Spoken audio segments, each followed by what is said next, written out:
এবার আসি কন্যা লগ্নের যারা জাতক জাতিকা, তাদের 2025 কেমন কাটবে। কন্যা লগ্নের জাতক জাতিকা অর্থাৎ এক্ষেত্রে দ্বাদশে কেতুর গোচর হচ্ছে, যেটা শুভ ফলদায়ক।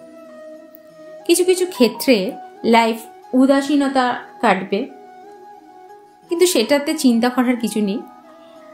2, প্যাসিভ ইনকাম বাড়বে। লোন বা লিগ্যাল ম্যাটারে যারা এতদিন জড়িয়ে ছিলেন তাদের মুক্তি পাওয়ার সম্ভাবনা প্রবল সেখান থেকে।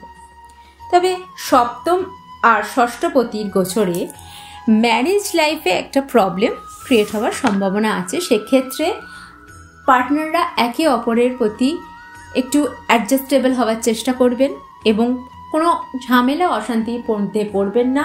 ঝামেলা অশান্তি শুরু হলে সেটাকে বসে সেটা সলভ করার চেষ্টা করবেন। অলওয়েজ কাছের মানুষের থেকে আঘাত পাওয়ার একটু সম্ভাবনা থাকবে। যাদের লাভ ম্যারেজ করার ইচ্ছা বা যাদের লাভ ম্যারেজ, যারা লাভ রিলেশনে আছেন, তাদের সেই লাভ ম্যারেজ হওয়ার সম্ভাবনা আছে, অর্থাৎ রিলেশনের পূর্ণতা তারা পেতে চলেছেন। নতুন কিছু শিখতে পারেন যেটা ভীষণভাবে কাজে লাগবে। কোনো কোনো ক্ষেত্রে পার্টনারশিপ বিজনেসে যারা যারা আছেন এর জন্য শুভ।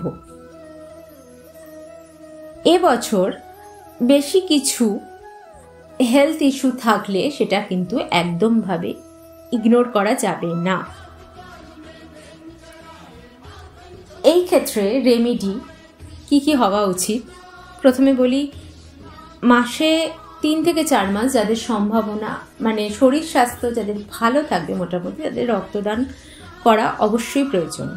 হনুমান চালিসা পাঠ এবং প্রত্যেক শনি, মঙ্গল এবং রবিবার চেষ্টা করুন নিরামিষ খাবার। এবং সাথে সাথে এই বছর চৈত্র, বৈশাখ, জ্যৈষ্ঠ মাসে নিয়মিতভাবে গাছে জল দিন। সকলে ভালো থাকুন। রাধে রাধে।